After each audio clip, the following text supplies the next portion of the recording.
Capital اسرائیل بنے گا، بنے گا۔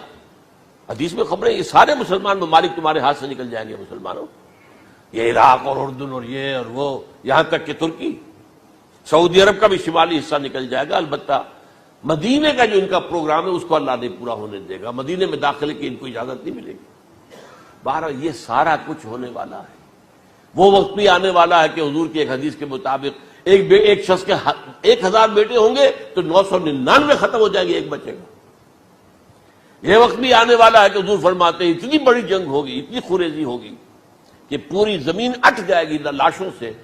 تو پرندہ جو ہے کوئی، ایک تو پرندے ہوتے ہیں کہ جو مردار خور ہے، گدھ ہے، وہ تو بڑی خوشی سے اتریں گے، تناول فرمائیں گے لاشوں کو۔ اسی طریقے سے کوے ہیں، چیلے ہیں، لیکن جو نفاست پسند پرندے ہیں وہ لاش کے اوپر اترنا نہیں چاہتے۔ تو ایک پرندہ اڑتا چلا جائے گا، اسے کہیں زمین پر اترنے کی جگہ نہیں ملے گی، لاشیں ہی لاشیں ہوں گی، یہاں تک کہ وہ تھک ہار کر اس کی جو ہے پر جواب دے جائیں گے، گرے گا تو لاش پر گرے گا۔ یہ وقت آنے والا، اور یہ یہودیوں کے ہاتھوں، یا یہودیوں کے جو سپورٹرز ہیں اس وقت، جو ان کے ہاتھ میں آلہ کار ہے، ان کے ہاتھوں آنا ہے۔ میرے نزدیک اس کام کے لیے اس ملعون قوم کو، کہ جو حضرت عیسیٰ کے زمانے سے ملعون ہو چکی ہے، اس کو باقی رکھا گیا ہے، اسے یہ موقع دیا گیا ہے۔ اس نے اسرائیل بنا لیا ہے، تقریباً 2000 سال کے بعد وہ دوبارہ آ کر آباد ہوئے اس سرزمین میں جہاں سے نکال دیے گئے تھے 70 عیسوی کے اندر۔ یہ سارا کچھ کیوں ہو رہا ہے؟ ان کا یہ استثناء کیوں کیا گیا؟ یہ بڑی تلخ بات ہے، یہ یاد کر لیجیے۔ کیونکہ یا تو قوم اسی وقت ہلاک کر دی جاتی، جیسا کہ ہوا قوم نوح، قوم ہود، قوم عاد، قوم سمود، قوم شعیب، یہ ہوا کہ نہیں ہوا؟ اور سدوم اور عمورہ کی بستیاں جہاں حضرت لوط بھیجے گئے، اور آل فرعون جو ہلاک کیے گئے، یا تو پوری قوم ہلاک کی جاتی؟ نہیں، یہ یوں سمجھیے کہ اس پورے معاملے کو درمیان میں سے ایک وقفہ دے دیا گیا، حضرت عیسیٰ کو اٹھا لیا گیا، اور حضرت عیسیٰ دوبارہ آئیں گے۔ یہ کیوں کیا گیا؟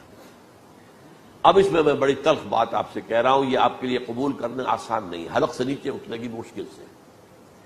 اس قوم کو زندہ رکھا گیا ہے جو ملعون اور مغضوب علیہم قوم ہے۔ سب سورہ فاتحہ میں مفسرین لکھتے ہیں ضالین، یہ نصارہ ہے، اور مغضوب علیہم یہ یہودی ہیں۔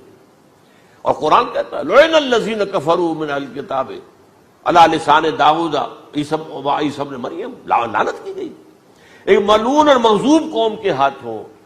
آخری امت محمد، اور اس کا بھی بہترین حصہ، اس پر عذاب ان کے ہاتھوں آئے گا، عربوں پر عذاب یہودیوں کے ہاتھوں، اس لیے ان کو بچایا گیا۔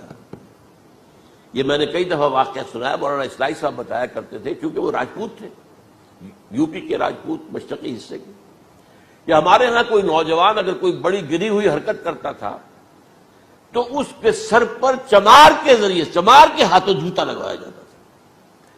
اگر راجپوت کے سر پر راجپوت کا جوتا گرا تو چلو تکلیف تو ہوئی، لیکن یہ کہ راجپوت کا جوتا گرا ہے نا، پڑا ہے، لیکن راجپوت کے سر پر چمار کا جوتا، جس کو آپ انگریزی میں کہتے ہیں to add insult to injury, وہ تکلیف بھی ہے جوتا کھانے کی، اور انسلٹ ہے کہ چمار مار رہا ہے۔ یہ امت سب سے خیر امت ہے، کنتم خیر امت اخرجت للناس۔ اس کے لیے عذاب بھی بدترین آئے گا، اور کن پر آئے گا؟ اس امت کا جو اصل نیوکلیس ہے عرب، جس کے بارے میں حضور کی حدیث موجود ہے ویل للعرب، عرب کے لیے بہت بڑی ہلاکت ہے۔ اور آج ہماری نظر میں آ رہا ہے وہ ملعون اور مغضوب علیہم قوم، ان کے سینے کے اندر خنجر کی طرح بھونکی گئی ہے، اور 30 کروڑ کے قریب عرب بے حمیتی، بے غیرتی، بزدلی، کمزوری، ذلت، مسکرت کی مثال بنے ہوئے۔ کوئی بول سکتا ہے اس اسرائیل کے خلاف؟ کوئی بول سکتا ہے؟ 30-35 لاکھ آدمی ہے اسرائیل کے اندر یہودی، اس سے زیادہ تو امریکہ میں 50 لاکھ کے قریب، کل 1.25 کروڑ آدمی ہے یہ یہودی پوری دنیا کے اندر۔ لیکن دیکھیے جو چاہتا کرتا ہے، جب چاہا اس نے عراق کے ایٹمک انسٹالیشن کو تباہ کر دیا، اور سعودی عرب کی فضا میں اس کو فیول کیا ہے انہوں نے، دوبارہ ری فیولنگ جو ہوئی ہے ان کے جہازوں کی، وہ سعودی عرب کی فضا میں ہوئی۔ اللہ تعالیٰ نے یہ کوڑا ان مسلمانوں کے لیے رکھا ہوا ہے کہ جن کے رتبے ہیں سوا، ان کی سوا مشکل ہے۔ جتنا اونچا مقام اللہ نے دیا عربوں کو، ان میں حضور کو اٹھایا، ان کی زبان میں اپنا آخری کلام نازل کیا، تو ان کی ذمہ داری بھی بہت ہے۔ جن کے رتبے ہیں سوا، ان کی سوا مشکل ہے۔ یہ ہے میرے نزدیک واللہ اعلم